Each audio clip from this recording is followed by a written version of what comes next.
श्री स्वयं सुकृतिनां भुवने स्वलक्ष्मी पापात्मनां कृतधियां हृदये सुबुद्धि श्रद्धा सतां कुलजना प्रभवस्य लज्जा त्वां तां नतास्मि परिपालय देवी विश्वम्। तो माता लक्ष्मी का प्रादुर्भाव हुआ समुद्र से और लक्ष्मी ने माला डाली भगवान नारायण के गले में, तो जोड़ा बन गया। बोली लक्ष्मी नारायण भगवान की। आगे महाराज समुद्र मंथन किया और समुद्र मंथन करते करते समुद्र में से कौस्तभ मणि निकली। दो मणि प्रसिद्ध हैं, कौस्तभ मणि और स्मंतक मणि। स्मंतक मणि के कारण भगवान को झूठा दोष लगाया सत्राजित ने, और ये निकली है कौस्तभ मणि, भगवान ने गले में पहन लिया। आगे समुद्र मंथन किया है और समुद्र मंथन करते करते करते महाराज इसी समुद्र में से श्री हरि की विशेष ये कृपा चंद्रमा की प्राप्ति हुई। ओम चंद्रमा मनसो जाक्षक्षोः सूर्यो अजायत श्रोताद्वायुष्य प्राणस्य मुखारदग्निर्जायत। चंद्रमा की उत्पत्ति। अच्छा अब ये बताइए, चंद्रमा एक है कि दो है क्या और भी है? हाँ जी बड़े परीक्षित जी, एक ही दिख है। बड़े प्रेम से चंद्रमा दिखाई एक देता है पर दो ही है। महाराज हमने तो देखो ना, तुम ही बता रहे हो, हम आपको प्रत्यक्ष करा रहे। चंद्रमा एक नहीं दो ही है। अब देखो थोड़ा बैक आओ, परसों जो कथा सुनी, एक चंद्रमा तो ये वो है अत्रि मुनि के पुत्र के रूप में भगवान विष्णु के अंश से। ये वही चंद्रमा है जो ये दिखाई देने वाले हैं। ये कौन है? अत्रि मुनि की बेटा माता अनसुईया के बेटा। तो फिर इनके लिए ये कृष्ण पक्ष और शुक्ल पक्ष क्यों हुआ? क्योंकि इनके पिताजी का, ससुर साहब का श्राप है। प्रजापति दक्ष की 28 कन्याएं और 27 कन्याओं का विवाह हुआ है चंद्रमा से। आज की तारीख में वो है नक्षत्र अश्विनी, वर्णी, कृतिका, रोहिणी, मृगशिरा, आद्रा, पुनर्वसु। तो रोहिणी नाम की जो कन्या थी सबसे सुंदर, चंद्रमा उसी से अधिक प्रेम करता है। 26 ने जाकर के अपने पिताजी से शिकायत की, बोले पिताजी हमसे तो चंद्रमा बात भी नहीं करता है, बस रोहिणी के पास में रहता है। तो प्रजापति दक्ष ने उसी समय पर चंद्रमा के लिए श्राप दे दिया। चंद्रमा तुमको अपनी सुंदरता पर बड़ा अहंकार है, घमंड है ना, जाओ तुम्हारे लिए राजक्षमा नाम का रोग हो जाए, टीबी उत्पन्न हो जाए तुम्हारे शरीर में। अब कौन बचा है? नारद जी रास्ते में मिल गई, चंद्रमा की कांति धूमिल हो गई, काले पड़ गई। गुरुजी बचाओ, कुछ तो करो। नारद जी कहते हैं भैया तुम्हारे साधु साहब की शरण में जाओ, शंकर भगवान की शरण में जाओ, क्यों सबसे छोटी कन्या ब्याही है। समझ गए? इसीलिए बड़े प्रेम से महाराज शंकर जी के पास में पहुंचे। साधु लगते हाँ, और बड़े प्रिय भी होते हैं। और जाकर के आज करना क्या है? बोले शिवलिंग की स्थापना करो और मृत्युंजय मंत्र का जप करो, यही तुम्हारे लिए उपाय है, दूसरा कोई नहीं है। ओम त्र्यंबकं यजामहे सुगंधिं पुष्टिवर्धनम् उर्वारुकमिव वन्दनान् मृत्योर्मुक्षीयमामृता। तो सबसे पहली शिवलिंग संसार में अगर स्थापना की है सौराष्ट्रे सोमनाथम च, समुद्र के किनारे और बालू की शिवलिंग बना करके और बड़े भाव से महाराज आज यहाँ पर शिवलिंग की स्थापना की। भगवान शंकर प्रकट हो गए। बड़े भाव से कहने लगे, चंद्रमा मैं तुम्हारे पिताजी और हमारे पिताजी तो एक ही हैं, उनके श्राप को मिटा तो सकता नहीं हूं। हाँ, इतनी सुविधा कर सकता हूं, 30 दिन में से 15 दिन तुम्हारी कांति बढ़ेगी, वो शुक्ल पक्ष होगा, और 15 दिन पिताजी का श्राप काम करेगा, तुम्हारी कांति घट जाएगी, वो कृष्ण पक्ष काम होगा। अमावस्या को चंद्रमा दिखाई भी नहीं देता, काला पड़ जाता है, और पूर्णिमा को पूरा चंद्रमा खिल जाता है।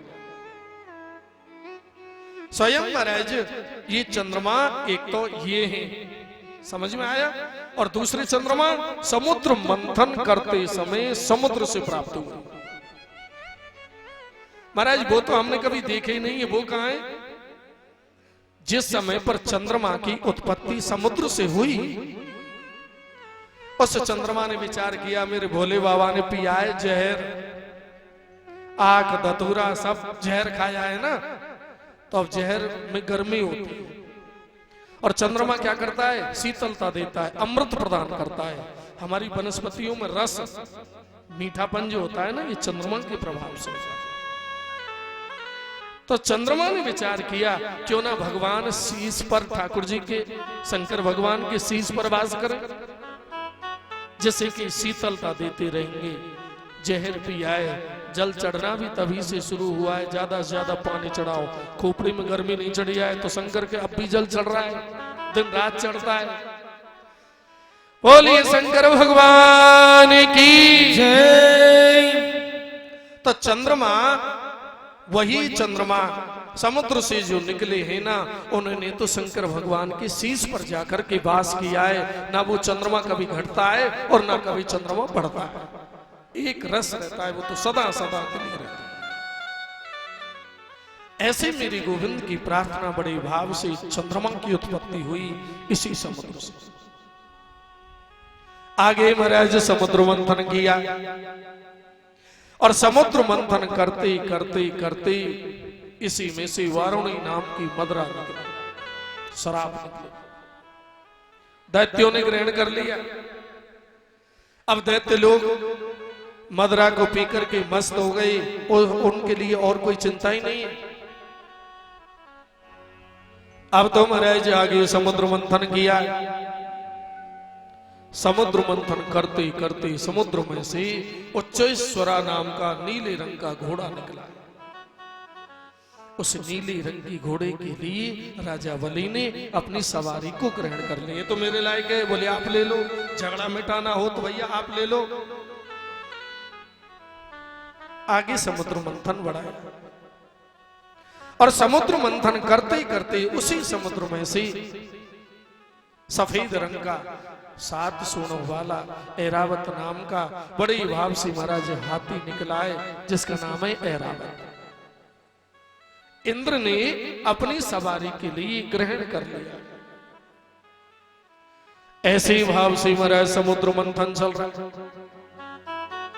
अरे जितना गुरु मंत्र के द्वारा अपने हृदय रूपी समुद्र का मंथन करोगे, उतनी कीमती चीज, उतनी कीमती समझदारी, उतना ही तुम्हारे विकार ये धीरे धीरे सब दूर हो जाएंगे और निर्मल हृदय हो जाएगा, पाप से रहित हो जाएगा। तो फिर दिखाई क्या देगा? परमात्मा का स्वरूप, दूसरा कोई दिखाई नहीं देता। आगे समुद्र मंथन किया, और समुद्र मंथन करते करते उसी समुद्र में से महाराज अमृत कलश को लेकर के साक्षात रूप से धर्मंतरी के रूप में भगवान नारायण प्रकट हुए। बोलिए धर्मंतरी अवतार भगवान की जय हो। किस दिन? धन त्रयोदशी के दिन हम तुम सब नया बर्तन लाते हैं ना, तो उस दिन नया का भाव क्या है? नया का यही है कि ये अमृत देने वाला है, कुछ नया करें, अर्थात आज से हम संकल्प करें कि भगवान का भजन करें, जिससे कि हमारे लिए स्वयं जीवन में नवीनता लाए। नया बर्तनों से कुछ होने वाला नहीं है, लक्ष्मी नहीं आएगी, नए बर्तनों से कभी नहीं आएगी, वो तो तुम्हारे कर्म करने से आएगी, तुम्हारे पुरुषार्थ करने से आएगी, तुम्हारे स्वयं परिश्रम करने से आएगी। घोड़ों की तस्वीर लगाने से लगा दी घर में, साहब ये तो पॉजिटिव एनर्जी देने वाले हैं, कभी कुछ नहीं होगा। तुम सोते रहोगे तो क्या कर लोगे? इसलिए अपने आप को जगाना पड़ेगा, चाहे आध्यात्मिक में हो, चाहे कर्म की गति हो, चाहे अपने स्वयं जीवन हो। अपने अंदर नहीं उतरोगे तो कुछ दिखाई नहीं देगा। बोलिए धन्वंतरी अवतार भगवान की जय हो। भगवान जैसे ही प्रकट हुए उसी समय पर महाराज इन दैत्यों का जो सेनापति है ना, जिनका नाम है स्वरभानु। क्या नाम है? स्वरभानु। स्वरभानु बड़ा चालाक है। अमृत कलश को लेकर के दैत्यों की ओर चला गया। अब दैत्य तो पहले ही अमृत में मस्त हो रहे हैं। जो पहले अमृत मिला ना, थोड़ी देर पहले मदरा शराब मिली, उसको पी करके महाराज मस्त हो गए। उनको यही पता नहीं है कि सचमुच ये अमृत है। अमृत कलश को जाता हुआ देख करके देवता लोग उदास हो गए, कहने लगे प्रभु हमने पूरी मेहनत भी की और अमृत का घड़ा भी हमारे हाथों से चला गया, अब हम क्या करें? भगवान कहते हैं तुम चिंता मत करो, ये काम तो मेरा है। क्या करना है? मेरे गोविंद ने अपने भक्तों के लिए ऐसा अद्भुत रूप धारण किया, नर से बन गए। मेरे नारायण नर यानी नारायण होती हुई भी नर से बन गई नारी। सुंदर अपना वस्त्र पहने, रेशम की साड़ी को संभालती हुई, रेशम की गेंद को उछालते हुए चलने लगे। सुंदर एकिम सुंदरम। अरे संसार में मेरे नारायण से सुंदर दुनिया में कौन है? जिसकी सृष्टि इतनी सुंदर है उसकी कौन कल्पना कर सकता है? और उधर ही चलिए जहां पर दैत्यों में झगड़ा हो रहा है। जैसे जैसे आगे बढ़ते गए और इन दैत्यों के लिए दो ही चीज प्रिय, सुरा और सुंदरी। एकदम दैत्य देखने लगे, अरे वाह ऐसी सुंदर स्त्री तो हमने आज तक नहीं देखी। देवी तुम कौन हो? कहां से आई हो? क्या तुम्हारा नाम है? क्या परिचय? भगवान बन गए बोले वाले। कहने लगे जी हमारा तो कोई नहीं है, हम तो उत्तम वर की खोज में निकले हैं, हम तो देख रहे हैं कौन ताकतवर मिले। दैत्य कहने लगे हमसे बराबर ताकतवर अब इस दुनिया में कोई नहीं है, देख लो कोई पसंद आ जाए तो। ऐसे भाव से जब ये देखा और उसी समय भगवान पूछते हैं ये बताओ तुम में झगड़ा क्यों हो रहा है? भाव से पूरे समुद्र मंथन की कथा को समझा दिया। अमृत का घड़ा है, अब हम में झगड़ा इसलिए हो रहा है कि पहले अमृत पिए तो पिए कौन? राहु कहने लगा जी आप अपने हाथों से पिला दीजिए। भगवान कहने लगे सुनो, मैंने शास्त्रों में सुना है विश्वास जमाने को, स्त्री पर विश्वास नहीं करना चाहिए। मैं नहीं कर रहा हूं मेरी तरफ से, भगवान कह रहे हैं राहु से क्या तुमको मेरा विश्वास है? राहु कहने लगा जी हमारे लिए तो 100% 100% विश्वास है, अब तुम ही पिलाओ अपने हाथों से। अमृत के घड़े को भगवान ने ले लिया और बड़े भाव से कहने लगी दैत्यो ये देवता लोग हैं तो तुम्हारे भाई? बोले हाँ पिताजी एक है, अब मैया दो हैं, दिति और अदिति। तो आपकी समझ में आ जाए तो पतला पतला अमृत तुम्हारे भाइयों को देवताओं को पिला दो, जिससे कि उनका भी मन रह जाए, तुम ज्यादा अमर हो जाओगे। कुछ तो नशे में और कुछ ठाकुर जी के रूप का नशा हो गया, ये पता ही नहीं चला। ठीक है जी तुम करेंगे वैसे ही करो, पर जल्दी करो, लाइन लगा दी। दैत्य और देवताओं में अंतर क्या है? देखो दैत्य होते हैं ना, संपन्नता होती है भी लड़ाई झगड़े में। जिस घर में परिवार में लड़ाई झगड़ा हो रहा है, स्वयं सब कुछ होते हुए भी फिर भी आपस में झगड़ते हैं तो फिर ठीक नहीं। चाहे विपन्नता है चाहे गरीबी है, पर मिलजुल करके समय को निकाल रहे हैं ना, वही देवता है। एक दूसरे के काम आना, ऐसा सुंदर भाव इधर में महाराज बड़े भाव से भगवान ने देवताओं के लिए अमृत पिलाना शुरू किया और अमृत पिलाते पिलाते पिलाते गड़ा कुछ टेढ़ा होने लगा। उसी समय इस राहु का नशा कमजोर हुआ, डाउन हो गया और उसी समय पर महाराज सूर्य और चंद्रमा के बीच में जा बैठा। विचार करने लगा ये कोई स्त्री विस्त्री नहीं, ये तो छल या विष्णु है, छल किया है हमारे साथ में। ये देवताओं के कारण स्त्री भी बन गया, बड़ा चाचा के। और भगवान जल्दी जल्दी पर जल्दी पी ले, नंबर आएगा वो नहीं, ये छोड़ेंगे। और उसी समय जैसे ही अमृत राहु ने पिया, सूर्य चंद्रमा ने इशारा किया है, प्रभु ये देवता नहीं है, ये तो दैत्य है। भगवान अपने स्वरूप में आकर के उसी समय चतुर्भुज रूप में आकर के चक्र सुदर्शन से इसके मस्तक को अलग कर दिया के मान सहित विष पान किया और सम्मु वहे जगदीश बिना मान अमृत पियो सुराहु कटायो सी। सम्मान के सहित में कोई जहर भी पिला दे तो मीरा की तरह अमृत बन जाता है, क्योंकि वो तो कृष्ण की दीवानी है ना।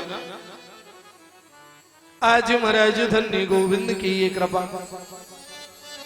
भगवान कहते हैं कि मेरे को मेरे भक्त जिस रूप में चाहते हैं ना, मैं वैसा ही बन जाता हूँ। चाहे स्त्री बनना पड़े, चाहे कछवा बनना पड़े, चाहे मोहिनी रूप लेना पड़े, भगवान ने ये मोहिनी रूप धारण किया था।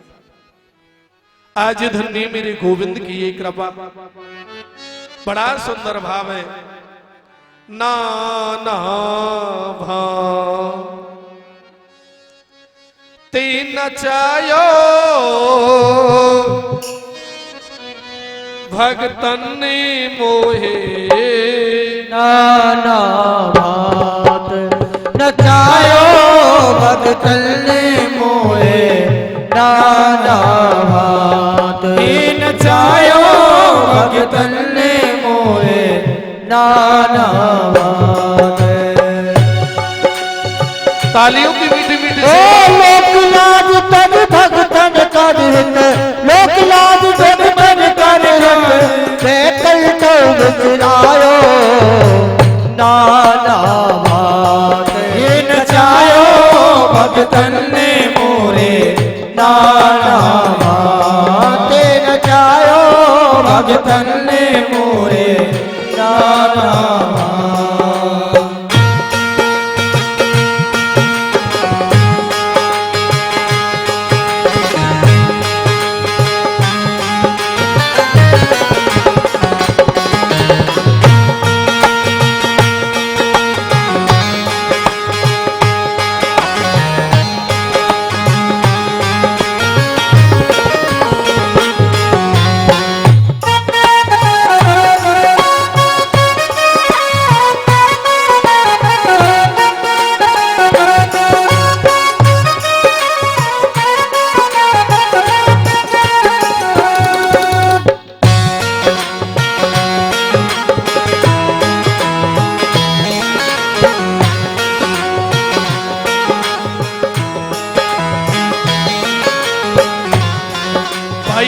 को गिलानी मेरी माया पहचानी, छोड़ दी राजधानी मुत मिलो है ब्यास।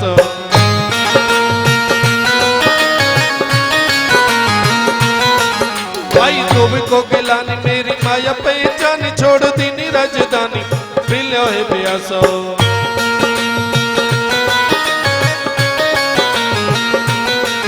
नाम देव ने पुकारो या को छप्पर छवायो, नाम देव ने आयो या को छप्पर छवायो, नाम देव ने पुकारो या को छप्पर छवायो, नाम देव ने आयो या को छप्पर छवायो। रूप मोहिनी बनायो लियो अमृत कलश, नाय मोहिनी के जाए लियो अमृत कलश। रूप मोहिनी बनायो लियो अमृत कलश, रूप मोहिनी के जाए लियो अमृत कलश। ये देवन सुधा पिवायो प्रेम से,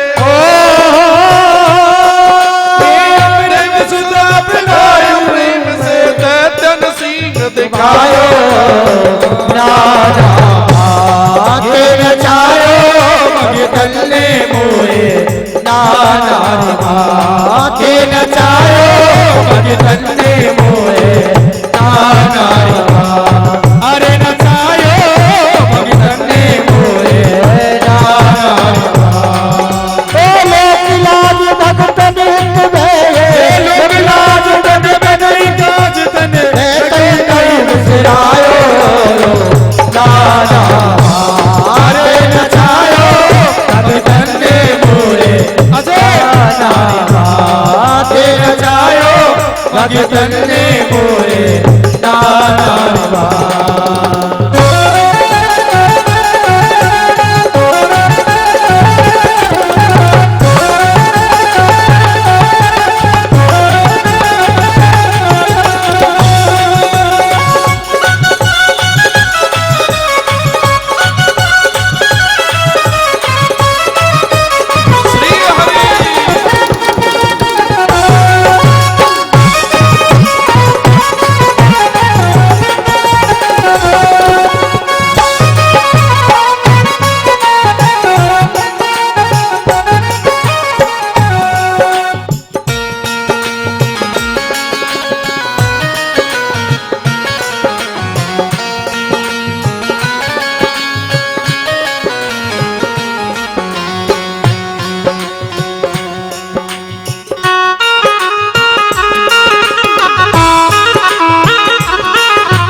सावरे से मिलने का सत्संग ही बहाना है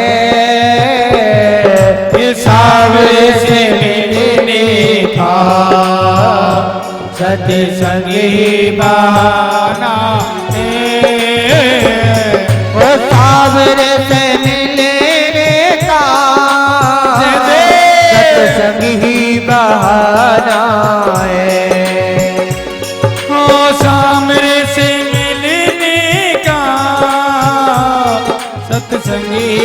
बहाना है वो दुनिया वाले क्या जाने सत्संग ही बहाना है सामने से मिलने का सत्संग ही बहाना है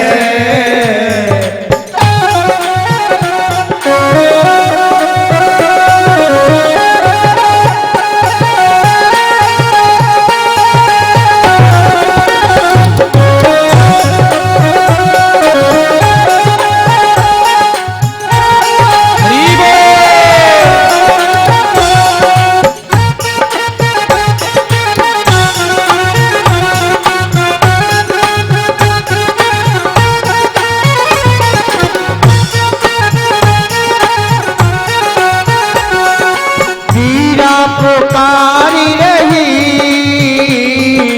आओ मेरे गिरधारी हाँ मीरा पुकारी रही आओ मेरे गिरधारी ओ मीरा पुकारी रही आओ मेरे गिरधारी ओ मीरा पुकारी आओ मेरे गिरधारी ओ पीर को बड़ा इस भर प्याले को अमृत ही बनाना है तो सावरे से मिलने का सत्संग ही बहाना है तो सावरे से मिलने का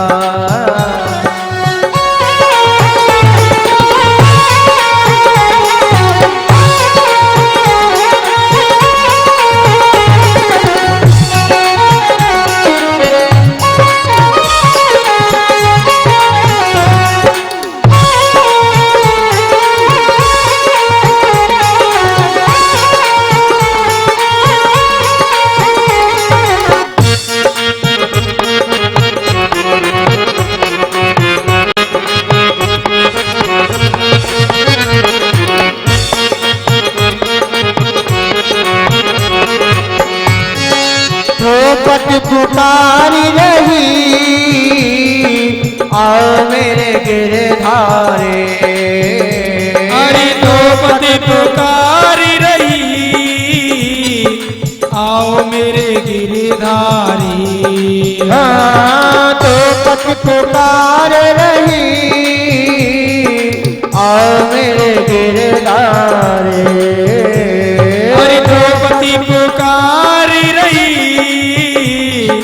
आओ मेरे गिरधारी।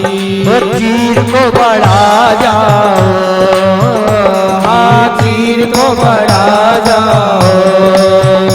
मेरी लाज बचानी है सावर से मिलने का सत्संगी बहाना है। वो सावर से मिलने का सत्संगी बहाना है। ओ सामने से मिलने का सत्संगी बहाना है। वो सामने से मिलने का सत्संगी बहाना है।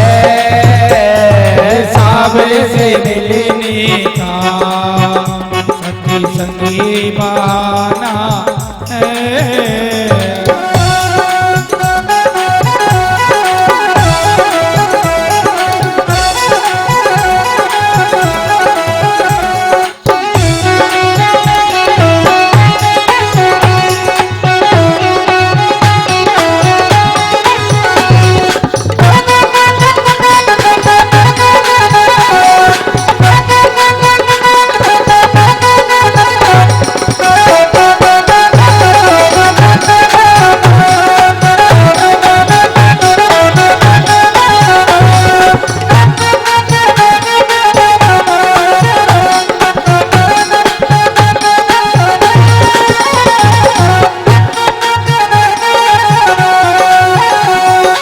मथुरा में ढूंढा तुम्हें गोकुल में ढूंढा तुम्हें। मथुरा में ढूंढा तुझे हरे गोकुल में ढूंढा तुझे। ओ मथुरा में ढूंढा तुम्हें गोकुल में ढूंढा तुम्हें। हरि मथुरा में ढूंढा तुझे गोकुल में ढूंढा तुझे।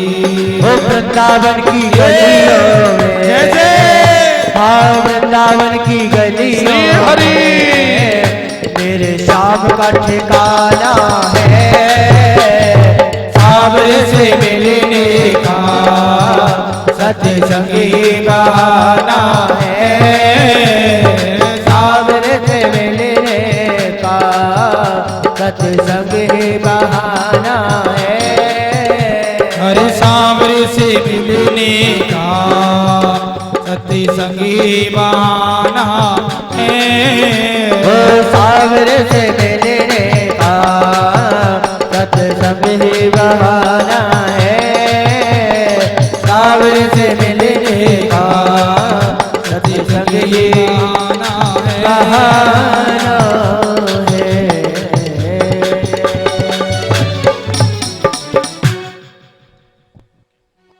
बोलिए गोविंद भगवान की जय जय श्री राधे श्याम।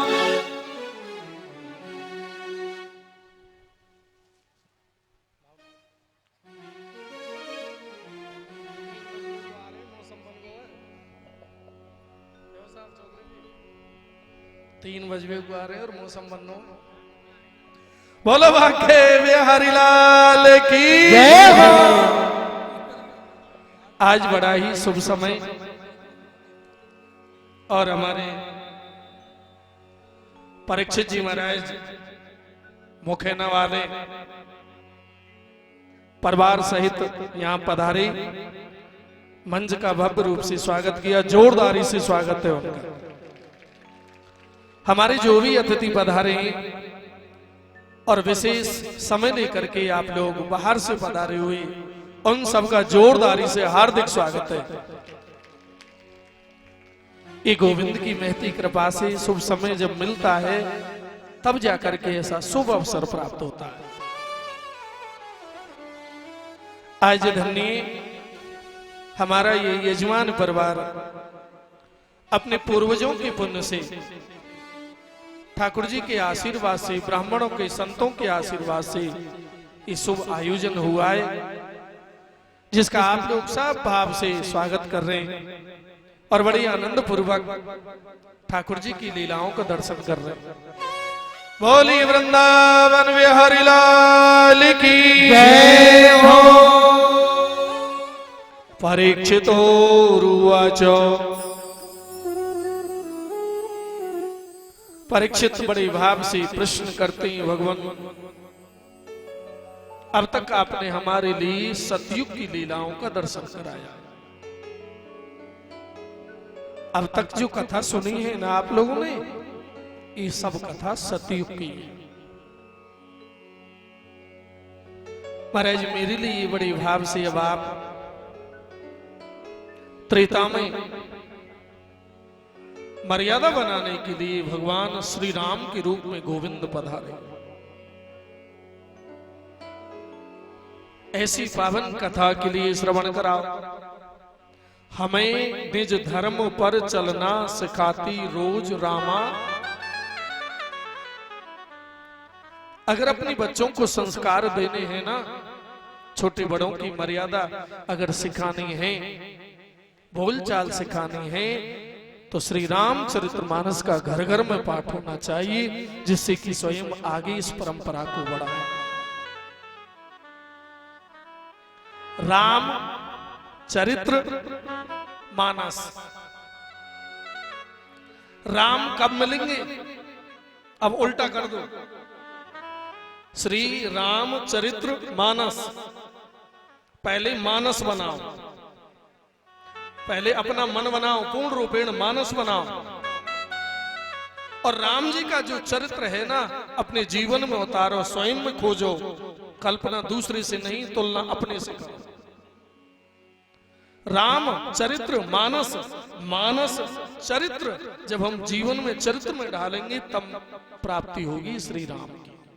तीसरी नंबर, इसलिए राम जी को प्राप्त करना है तो मर्यादित जीवन जिए, जिससे कि स्वयं महाराज यह लोक और परलोक दोनों लोक सुधर जाए।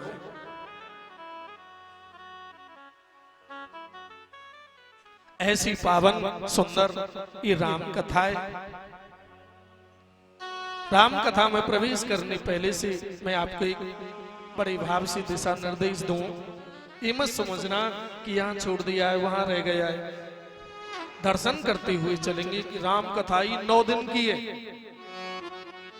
और एक मीठी सी शुभ सूचना है, आपके पड़ोस में 20 तारीख से, ये 20 मई आ रही है ना, 18 को अपना भंडारा है, कथा संपन्न है। 19 बीच में और 20 तारीख से कोटारदे में राम कथा का विस्तार पूर्वक ठाकुर जी की कृपा से, और ये कथा होने के लिए जा रही है श्री राम कथा विस्तार पूर्वक 9 दिन। तो स्वयं भागवत में तो मात्र 4 अध्याय दिए, फिर भी अंतर कथाओं को लेते हुए दर्शन करते हुए आगे चलेंगे। तो मैं क्षमा चाहूंगा, ये मत समझना कि छोड़ दिया वो रह गया। मैं खूब प्रयास करूंगा, समय के अनुसार में चलने का प्रयास करेंगे। बोलिए रामचंद्र भगवान की। राम कथा के ते ही अधिकारी, अधिकारी। राम कथा के ते ही अधिकारी, राम कथा के ते अधिकारी। जिनके सत्संगत अति प्यारी, जिनके सत्संगत अधिकारी। राम कथा सुंदर करतारी, राम कथा सुंदर करतारी। संशय बिहगी उड़ावन से बिगड़े राम हारे पवन तनयो बल पवन समाना पवन तने पवन समाना बुद्धि विवेक भी ज्ञान निधाना मोती विवेक से बाल समाना कवन सुकाज कठिन जग माही कवन सुकाज कठिन जग माई जो नहीं हो तात तुम पाई अरे जो नहीं हो तात तुम पाई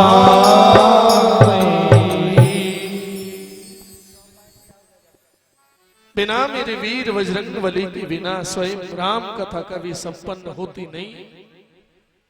और हनुमान जी को राम जी ने वरदान दिया है जहां जहां राम कथा होती हो उतने शरीर धारण करने की शक्ति वीर बजरंग बली को प्राप्त है। तो आइए मिलकर के त्रेता की कथा में राम कथा में प्रवेश कर रहे हैं।